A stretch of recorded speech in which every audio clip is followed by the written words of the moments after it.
Hey everybody, Alan with Rolling Through History here again.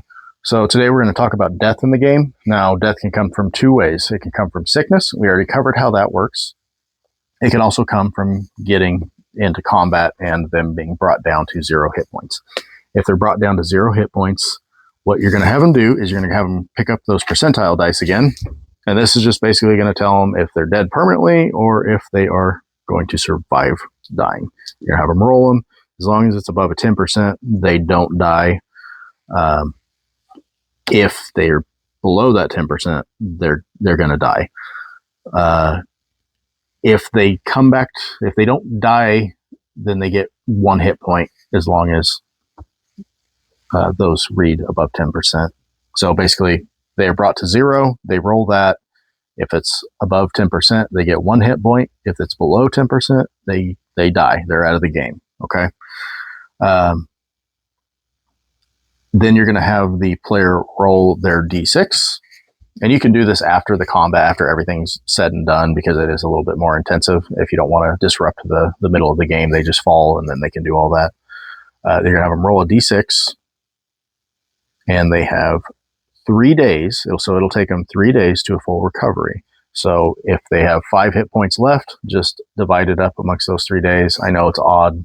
You can't really divide those into those numbers, so just decide where you want to throw the extra points in at. But it'll take 3 days for them to recover, to make a full recovery back to all 6 hit points. Okay. If there's a doctor or a nurse available, they can roll their d4 again, and then they can subtract that from that. So if it took them 3 days to recover, you subtract it, and only going to take them 1 day to recover now. So that makes it a little bit easier and how to kind of judge this. Now, the difficult part is if they do fully die, how do you bring that kid back in? Because you don't want to just say, okay, well, you're out of playing our game for the next 2 weeks, right? That's not going to be fun for them. They're going to watch you play a game for the next, 2, 3, 4 weeks, however long you decide and however often you play is going to dictate that. But the best way I can tell you to do this is don't let them pick the same player character again. So let's say they had one of their guys die, their camp cook died. That guy's gone. They can't play him anymore. So they have to pick a different character.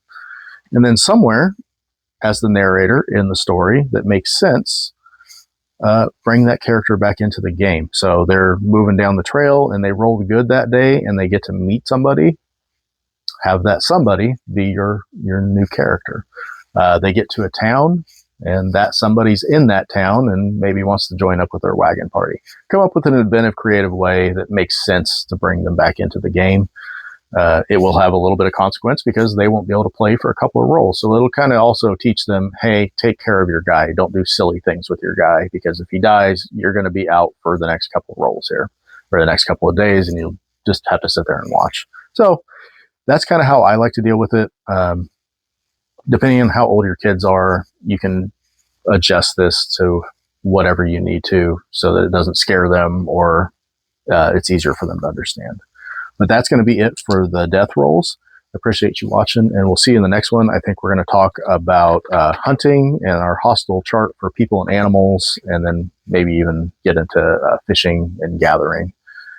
So we'll see you in the next one. Thank you.